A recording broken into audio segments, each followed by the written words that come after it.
Hello বন্ধুরা, আজকের ভিডিওতে আপনারা জানতে চলেছেন পৃথিবীর সবচাইতে ভয়ঙ্কর কিছু প্লেন ল্যান্ডিং সম্পর্কে। জানতে হলে চ্যানেলটি সাবস্ক্রাইব করে ভিডিওটি শেষ পর্যন্ত দেখুন। Number 1, রুফলেস landing. বোয়িং 737 এই বিমানটি যখন আমেরিকা থেকে হংকংয়ের উদ্দেশ্যে যাত্রা করেছিল, তখন ওই বিমানের যাত্রীদের এমন একটি ভয়ঙ্কর পরিস্থিতির সম্মুখীন হতে হয়েছিল, যেই পরিস্থিতির সম্মুখীন তারা হয়তো জীবনে দ্বিতীয়বার হইতে চাইবে না। প্লেনটি যাত্রা করার 23 মিনিট পর প্লেনটি যখন 7300 মিটার উপরে উঠে যায়, তখন হঠাৎ করে বাতাসের তীব্র চাপের কারণে প্লেনের ছাদ পিছন থেকে উড়ে যায় এবং এই পরিস্থিতিতে ভীষণ ঠান্ডার মধ্যে যাত্রীগুলোকে ভয়ঙ্কর দ্রুতগতির বাতাসের সম্মুখীন হতে হয়েছিল। এবং তার চেয়ে বিপজ্জনক ব্যাপার হচ্ছে, ঠিক তখনই প্লেনের একটি ইঞ্জিনও নষ্ট হয়ে গিয়েছিল। প্লেনটি 3000 মিটার আসতে আসতে প্রায় 310 মাইল গতির বাতাস যাত্রীদের সহ্য করতে হয়েছিল।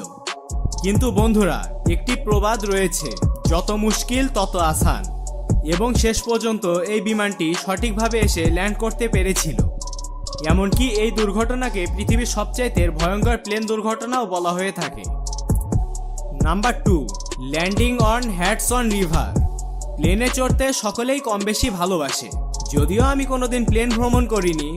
যাই হোক, মনে করুন আপনি প্লেনে কোথাও যাচ্ছেন এবং প্লেন ওড়ার কিছুক্ষণ পর জানতে পারলেন প্লেনের ইঞ্জিনে আগুন লেগে গিয়েছে। তখন আপনি কি করবেন? বন্ধুরা, এটি এমন একটি সত্য ঘটনা যেটির কথা কেউ কখনো কল্পনাও করতে পারেনি, এবং এই ঘটনাটি নিউ ইয়র্কের একটি ফ্লাইটের যাত্রীদের সাথে ঘটেছিল। এয়ারবাস A320 বিমানটি আকাশে ওঠার কিছুক্ষণ পরেই একটি পাখি বিমানের ইঞ্জিনের ভেতরে ঢুকে পড়ে এবং সঙ্গে সঙ্গে ইঞ্জিনটিতে আগুন লেগে যায়।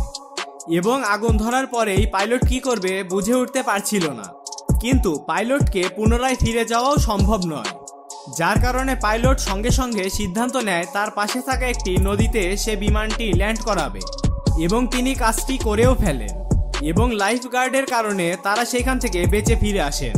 পাইলটের এই দূরদর্শিতার কারণে 6 জন ক্রু মেম্বার এবং 150 জন যাত্রীদের প্রাণ বেঁচে গিয়েছিল। Number 3, smoke cloud. বন্ধুরা, বোয়িং 747 এই বিমানটি লন্ডন থেকে নিউজিল্যান্ড যাওয়ার উদ্দেশ্যে রওনা করেছিল, এবং যাওয়ার সময় তারা ইন্ডিয়া, মালয়েশিয়া এবং অস্ট্রেলিয়া হয়ে তারপর যাবে। যাত্রার মাঝখানে তারা যখন মালয়েশিয়া থেকে টেক অফ করে, তখন তারা বুঝতে পারল প্লেনের সাথে ভয়ঙ্কর কিছু হতে চলেছে, এবং প্লেনের মধ্যে অনেক স্মোক ঢুকে পড়েছে। এমনকি প্লেনের পাইলট প্লেনের সামনে কিছু আজব আলো দেখতে পায়। তারা হয়তো এটি ধারণা করেছিল বাইরে কোনো বড় আকারের ঝড় হচ্ছে, যার কারণে এই রকম হচ্ছে, কিন্তু পরবর্তীতে তারা কন্ট্রোল রুমে ফোন করে জানতে পারে বাইরে কোনো রকম ঝড়ই হচ্ছে না। কিছুক্ষণ পরে পাইলট জানতে পারল প্লেনটির সবগুলো ইঞ্জিন বিকল হয়ে গিয়েছে, এবং সে পুনরায় ফিরে যাওয়ার সিদ্ধান্ত নিল। প্লেনের ভিতরে থাকা যাত্রীগুলো মৃত্যু থেকে বাঁচার জন্য দোয়া করতে শুরু করলো। ঠিক এমন সময় পাইলট জানতে পারল প্লেনের একটি ইঞ্জিন ঠিক হয়ে গিয়েছে।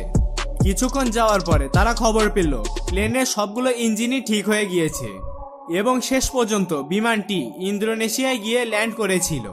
ঠিক এইভাবেই প্লেনের যাত্রীগুলো অলৌকিকভাবে বেঁচে গিয়েছিল। Number 4, blind plane landing. বন্ধুরা, আমরা সকলেই জানি প্লেনের সম্পূর্ণ নিয়ন্ত্রণ থাকে পাইলটের হাতে, এবং বিপদের সময় পাইলটই আমাদের কাছে হিরো হিসেবে আবির্ভূত হয়। একজন ইউক্রেনিয়ান পাইলট, যিনি একটি তুর্কি কোম্পানির উড়োজাহাজ চালাচ্ছিল, তিনি একটি ভাঙা ককপিট এবং কিছু দেখা যাচ্ছিল না এমন ভাঙা কাচের মধ্যে দিয়ে একটি প্লেনকে চালিয়ে দেখিয়েছিল। তার এই সাহসী এবং দূরদর্শিতার কারণে 6 জন ক্রু মেম্বার এবং প্রায় 200 জন যাত্রীদের জীবন বেঁচে গিয়েছিল। এমনকি বিমানটিও সফলভাবে ল্যান্ড করেছিল। বিমানটির পাইলট ছিল আলেকজান্ডার ওকোপো। প্লেনটি যখন মাটি থেকে 1200 মিটার উপরে ওঠে, তখন খারাপ আবহাওয়ার কারণে প্লেনটির ককপিট এবং কাচ ভেঙে যায়। কাচটি ভেঙে যাওয়ার কারণে ভেতর থেকে বাইরে কিছু দেখা যাচ্ছিল না। ঠিক তখনই পাইলট সিদ্ধান্ত নিল সে পুনরায় ফিরে যাবে, এবং কিছু না দেখা সত্ত্বেও সে তার পূর্ব অভিজ্ঞতা কাজে লাগিয়ে প্লেনটিকে সঠিকভাবে ল্যান্ড করিয়েছিল।